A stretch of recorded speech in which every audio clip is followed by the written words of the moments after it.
Victor, thanks very much for joining us. It would be good to get your sense, particularly looking at the CEE region, I suppose, of what the investor sentiment is like at the moment and the market, especially given the situation in Ukraine. I think generally speaking, the sentiment is largely one of a wait-and-see attitude among many investors. People are concerned, obviously, about the effects of the war, and it's all of the knock-on effects, particularly on bank financing and other inflationary pressures, and as well as construction costs and things like this.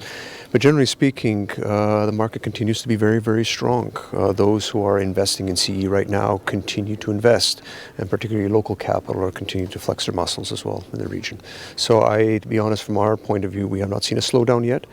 But if the war continues and other adverse economic effects will start to appear. And what are you seeing in terms of the sectors?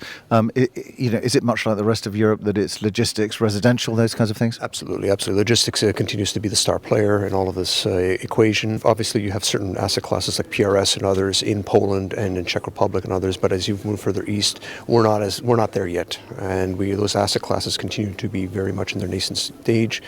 But they will come as well. The data centers, the medical centers, the PRS, those things continue to be developed.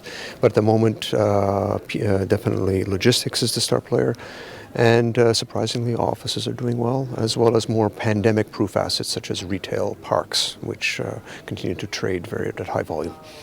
Really interesting to catch up. Thanks very much for joining us, Victor. Appreciate it. Cheers.